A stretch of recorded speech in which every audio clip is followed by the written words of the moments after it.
We're talking Buffalo Bills free agent options at wide receiver and the offensive line today on Locked On Bills. You are Locked On Bills, your daily Buffalo Bills podcast. Part of the Locked On Podcast Network, your team every day.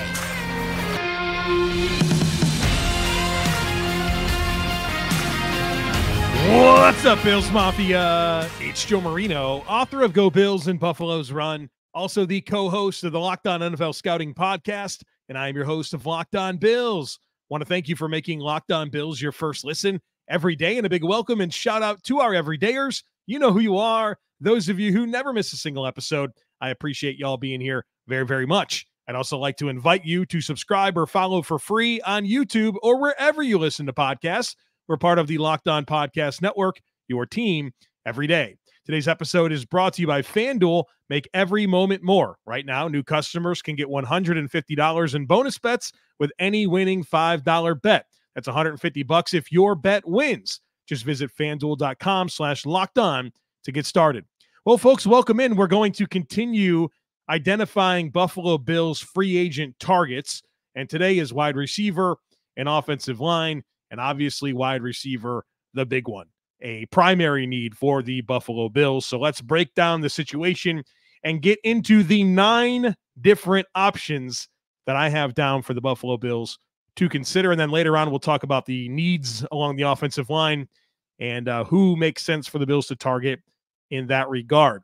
But wide receiver first, where the Bills have Stefon Diggs, Khalil Shakir, Deonte Harty, Justin Shorter, KJ Hamler, Andy Isabella, Brian Thompson, Tyrell Shavers. There's a fair amount of wide receivers that are returning this coming season. And obviously there's some question marks along the way there in terms of Stefon Diggs and the never-ending manufactured drama that exists around that situation, on top of him being a player on the other side of 30 and the production decline down the stretch. Deonte Harty, the Bills have an opportunity to get out of that contract. I don't think he quite met the expectations of what the Bills were thinking when they signed him. You know, is there more for him in year 2? Is he going to be better now that he's further removed from the turf toe injury? Right, there's some dynamics in play there. But the Bills do have 2 expiring contracts here and 2 players that were on the field a lot for the Bills last season, in Gabe Davis and Trent Sherifled. I think our general expectation is for Gabe Davis to play elsewhere next season. Had an 8-minute Instagram reel that he posted the other day that felt like a goodbye and was full of highlights and a lot of statistics that paint him in a very positive light, almost like he was posturing for an opportunity. And then, of course, Trent Sherifled, who played on a 1-year deal, didn't really make much of an impact, played a lot of snaps. He blocked, but probably not a player that moves the needle much in terms of him coming back to the team. And so what do the Bills need at wide receiver? Well, they potentially need a guy to play out wide opposite of Stefon Diggs. And the more I think about the wide receiver need for the Buffalo Bills, I definitely acknowledge it, but I wonder if maybe we're overstating it a little bit.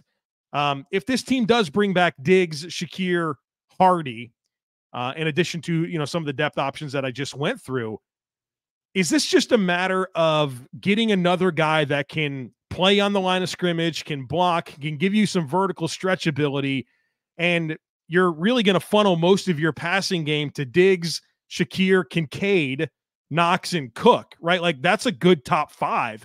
We're just basically looking for someone else to add to this mix, and I think the important thing that this player should be able to do is play on the line of scrimmage as a true X. That way you can be versatile with all the rest of those players that I just went through in Diggs, Shakir, Kincaid, Knox, Cook, to unlock them in the ways that make the most sense to them. But I think what you're really looking for is a guy that can play on the line of scrimmage. Now, I think there's a long-term conversation to be had about getting a player that can eventually be your number 1 and, you know, potentially be a high volume target for this offense. But I don't know that the Bills need to add somebody to this mix that we look at and say 80 plus targets. I think you've got 2 100 target players in Diggs and Kincaid and a really worthy player in Shakir, not to mention Cook. So I think you're just kind of looking for a piece to the puzzle here and not necessarily a premier featured weapon in the passing game. Although I do understand the long-term appeal here to find somebody that could succeed Stefon Diggs in a couple of seasons. So I think there's a lot to it. And I don't think it's potentially not as dire as maybe it feels like when we consider the need and what they actually need. And then of course, glaring holes along the offensive line. So a lot of different dynamics here. There's some big name free agents across the NFL. Michael Pittman Jr. with the Colts, Mike Evans, Calvin Ridley, Odell Beckham. He kind of turned it on a little bit down the stretch for the Ravens. Tyler Boyd, Hollywood Brown. Those aren't the players that I have in mind for the Buffalo Bills. I do have 9 targets for the Buffalo Bills, and I have 3 that are like bigger ticket guys relative to the lens of what the Bills can actually afford. Remember, still well above the salary cap, won't have a ton of flexibility. So we could talk about some bigger names, but I'm not sure they're very realistic. And then I have some modest tier players and then some bargain bin guys. But at the end of the day here, I have 9 different names to get into at wide receiver. So I've done enough setting up. Let's talk about these players that I think the Bills should be considering in free agency. And again, the first 3 will be the bigger ticket players. We'll start with Darnell Mooney, 5'11", 175 pounds. Mooney is 26 years old, has been the wide receiver 2 in Chicago, was a 5th-round draft pick 4 years ago, had 1,000 yards in his second season in 2021, but the production has been pretty modest since. He actually hasn't topped 500 receiving yards in either of the past 2 seasons since Justin Fields has been their quarterback. And I think it's important to kind of be mindful of that offensive infrastructure. And that's going to be true about several players that I talk about where maybe there's not the production you would love for them to have, but there's context as it relates to the offense and the passing game that really kind of took away from their production. And I think Darnell Mooney is a great example of that, where that passing offense just hasn't been productive. And then, of course, they bring in DJ Moore, and he has a huge season, but I don't think that Justin Fields and Darnell Mooney ever really got on the same page. But I know that he's a potent football player. And the reasons he makes sense to me for the Buffalo Bills as a bigger ticket option is because I do think he could be a legitimate number 2. And I think his skill set's very attractive for me in this offense. I think there's a lot of Tyler Lockett to Darnell Mooney, not the biggest receiver, but there's speed, there's his yards after catch. He's very competitive. He plays above his weight class, has yards after catch ability. He's a pretty dynamic weapon. I feel like there's more to unlock. I mean, the guy had 1,000 yards in year 2 and hasn't really been able to build upon that season. Not really sure that's his fault. Now, here's the challenge here with Darnell Mooney is the cost component. SpotRack projects Darnell Mooney to get an average annual salary of $10.4 million. PFF says $9 million. That's probably more than what the Bills can really allocate to this wide receiver too. And I'll be honest with you, I feel like those projections are a little high. I think it should be a little lower. I think maybe on the extreme low end, maybe 5 million, probably 7, 8 million per season is more where I think it makes more sense to me. Because like I said, he hasn't topped 500 yards receiving in either of the last 2 seasons. Meanwhile, a total of 3 receiving touchdowns. So this is what you're paying for. If you're paying north of $10 million for Darnell Mooney, is you're saying, we saw what this player was in 2021 when he had 1,000 yards, and we can unlock that. We're going to pay him more for the future production as opposed to what he's actually been over the last couple of seasons. But I love the skill set, loved him at Tulane, and I think he could be a nice addition to the Bills offense if they're willing to spend. Another expensive player that I think everyone's going to talk about as a Bills target is Curtis Samuel, 5'11", 195 pounds. He's 27 years old, turns 28 in August, has most recently been the wide receiver 2/3 in Washington for the Commanders, had 62 catches for 613 yards and 4 touchdowns this past season with Sam Howell as the quarterback in Washington. Why does Curtis Samuel make sense? Well, familiarity with Joe Brady.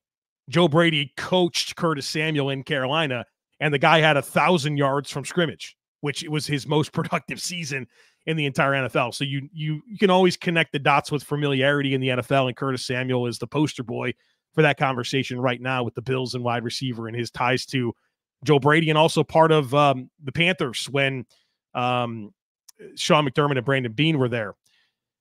So the familiarity, he's a versatile player, explosive 4.3 speed, can do things with the ball in his hands, has developed a lot as a receiver, can stretch the field a little bit, and just allows you to be a little bit more versatile and multiple with how you deploy receivers because he can do so many different things. I don't think he's a master of anything, but he can do a lot of things at a fairly high level. The challenge here is going to be cost. Spot Rack has him at $11.5 million a season. PFF says $9 million a season. Are you going to commit that? That's the big question. I could see him being a useful player for this offense. It's just a matter if the Bills want to meet those contract demands.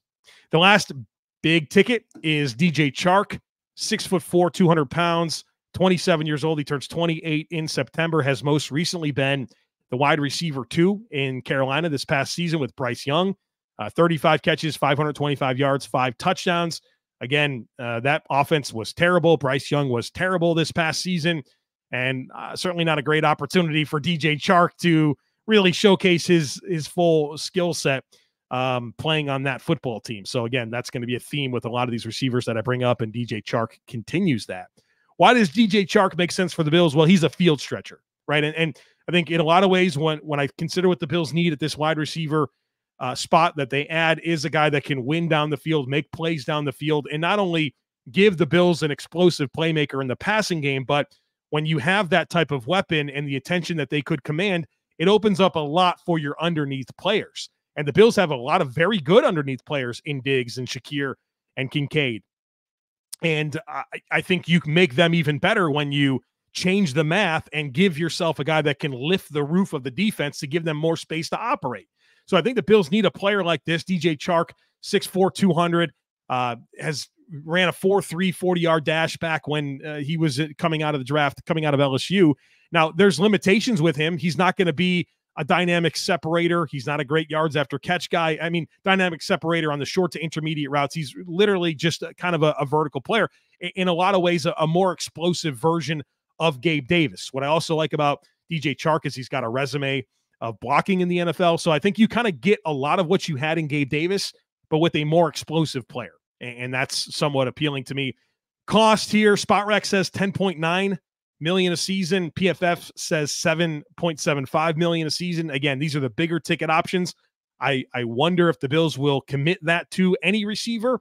But I thought in terms of, look, not the Michael Pittmans or the Mike Evans, but kind of a step down around $10 million a season. If the Bills wanted to go in on a receiver, those 3 guys are players that kind of make sense to me. That might even, some of those projections might even be a little higher. These could all be more $7 to $9 million a year receivers. But those are the bigger ticket guys. In just a second here, I'm going to talk about the more realistic options and some bargain bin guys that I think the Bills should target at wide receiver. So be sure to stick with me. This episode is brought to you by BetterHelp. Have you ever considered what you would do if you had an extra hour in your day? Would you exercise, read, spend time with family and friends? Would you maybe catch up on some sleep?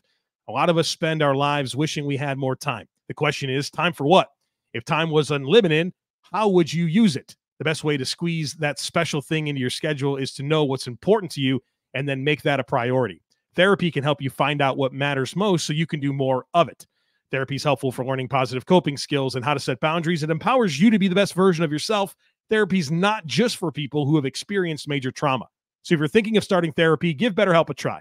It's entirely online, designed to be convenient, flexible, and suited to your schedule. All you do is fill out a brief questionnaire. That'll get you matched with a licensed therapist. You can switch therapists at any time for no additional charge. Learn to make time for what makes you happy with BetterHelp. Visit BetterHelp.com/lockedon today to get 10% off your first month. That's BetterHelp, HELP.com/lockedon.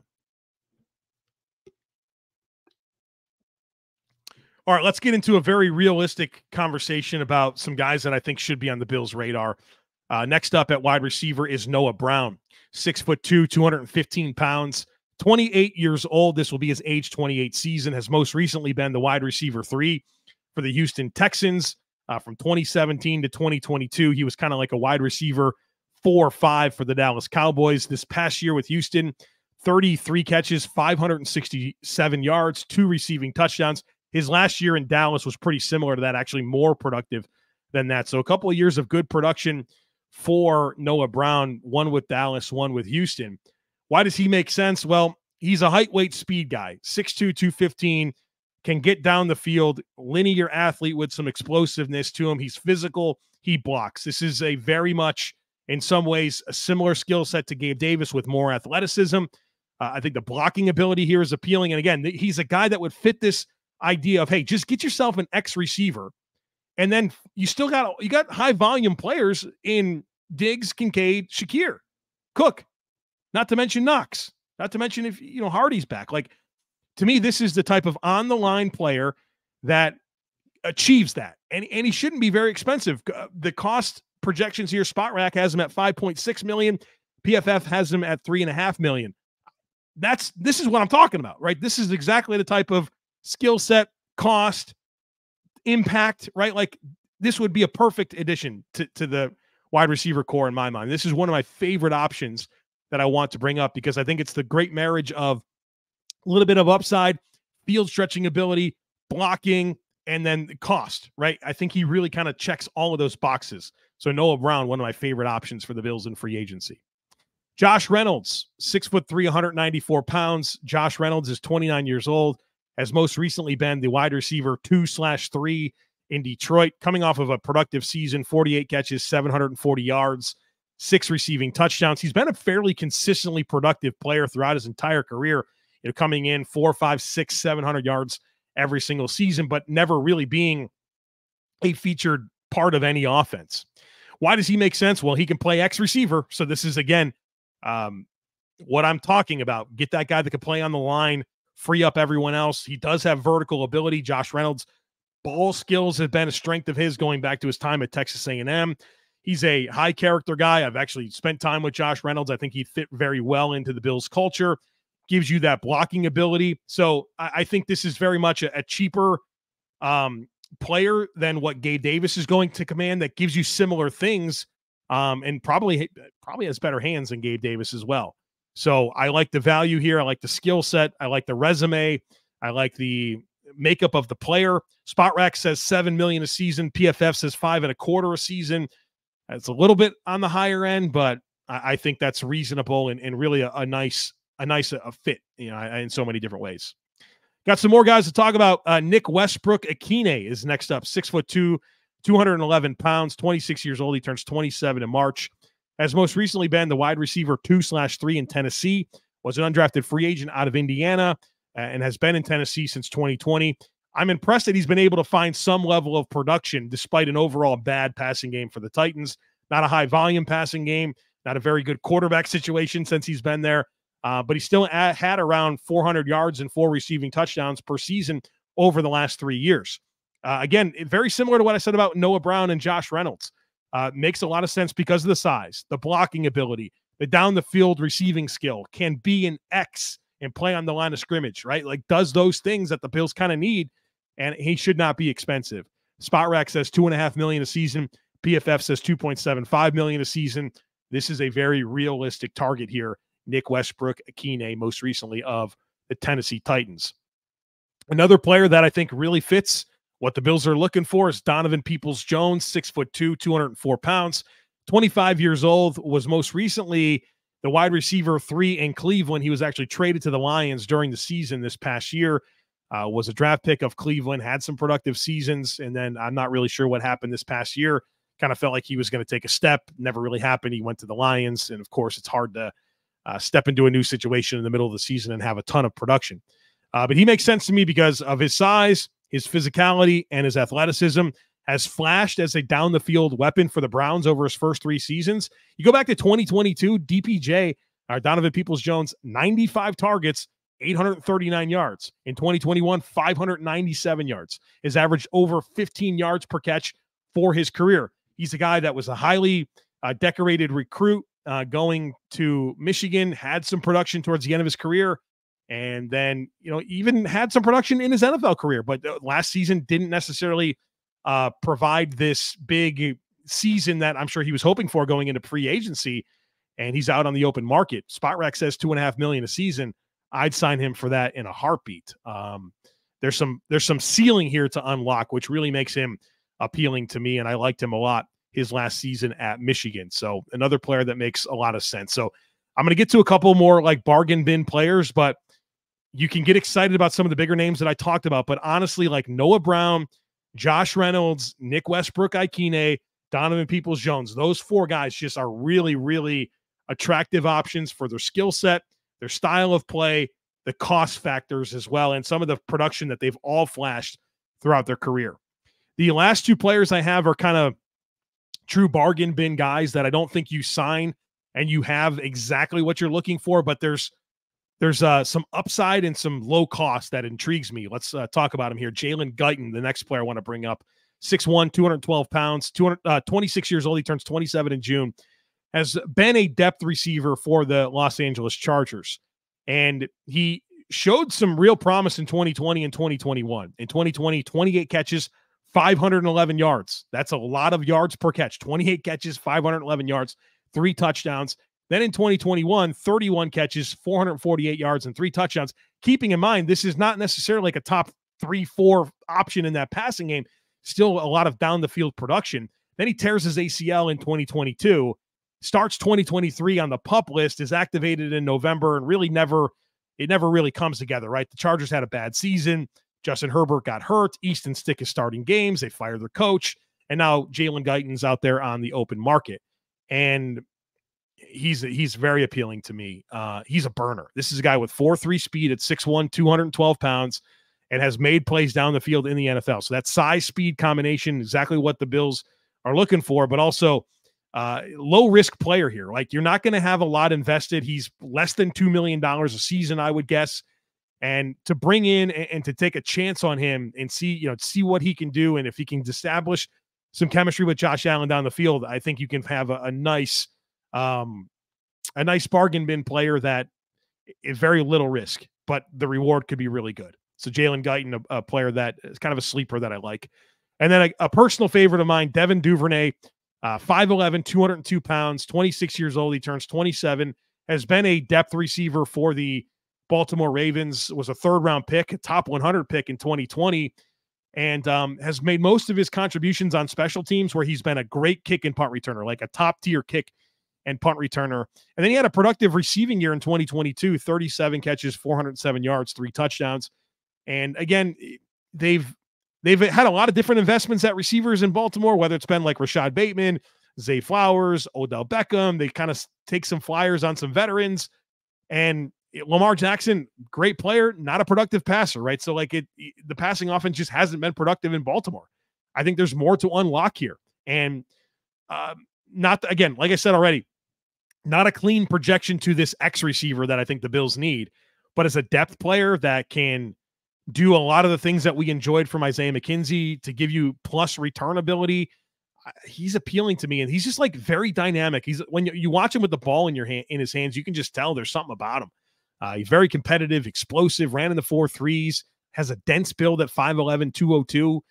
He's just kind of an X factor player that I wouldn't mind the Bills, signing to a very modest contract, see what you can get out of him, and, really bring some value in the kick return game, an area where I thought the Bills were lacking. They didn't really have a consistent player there. Nyheim Hines might be that this coming season. It might not be. There's some options with that contract. So Devin Duvernay, nice little bargain bin player that could be an X factor for the Bills. All right, folks, we're going to talk a little bit about the offensive line here in just a moment, so be sure to stick with me.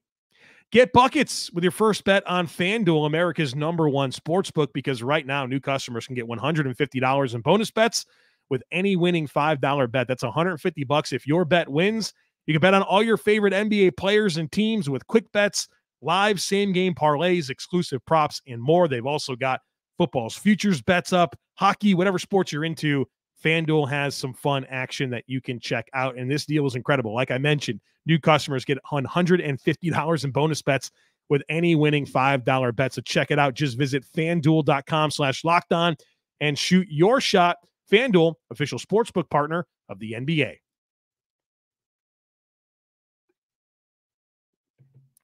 All right, folks, let's talk offensive line, a very ancillary need, in my opinion, for the Buffalo Bills, where pretty much everyone's back. The entire starting offensive line is back. in Dawkins, McGovern, Morse, Torrance, Brown, and then 3 of your top 4 backups in Ryan Bates, Ryan Vandemark, Alec Anderson. They're all back. Tommy Doyle's coming off of injury. You've got Richard Garage and Kevin Jarvis from your practice squad signed to futures deals.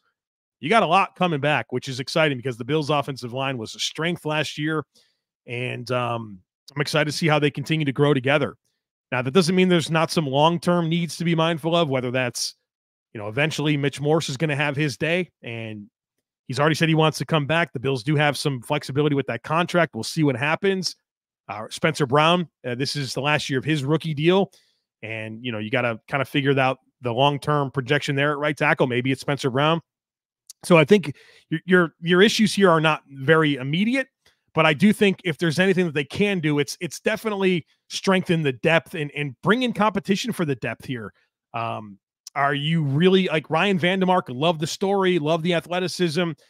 Are you really cool? Like if one of these tackles, Brown or Dawkins, has an extended injury, can Ryan Vandemark come in and be a stable player? Like he doesn't have experience for us to point to that says that's yes. I like the trajectory, but he's pretty unchallenged entering his 3rd season. Exact same thing with Alec Anderson. You love the year-over-year growth, what we saw in preseason, rostered player, but are you comfortable being a snap away from him filling in at some key positions for you as well? So I think that's what I'm being mindful of. I think you need some competition here for your depth players. Now, the Bills do have one expiring contract here, David Edwards. I'd love to bring him back. I really would. I think David Edwards is a starting guard in the NFL, but I don't know if that opportunity is going to be there for him. It wasn't there for him last offseason. He goes to the Bills and he does a good job as a utility blocker, but what did he do in 2023 that's going to tell the NFL, hey, David Edwards is preferred starter again, especially when this interior offensive line free agent crop is really, really strong. And so I don't know that there's going to be a huge market or huge dollars out there for David Edwards. Would love to have him back in the exact same role that he was in this past season. So with that in mind, I do have 4 outside free agent targets for the Bills if they wanted to add somebody at tackle or guard that has some experience and really bolster your depth with guys that have played a whole lot more football than the likes of Ryan Vandemark or Alec Anderson.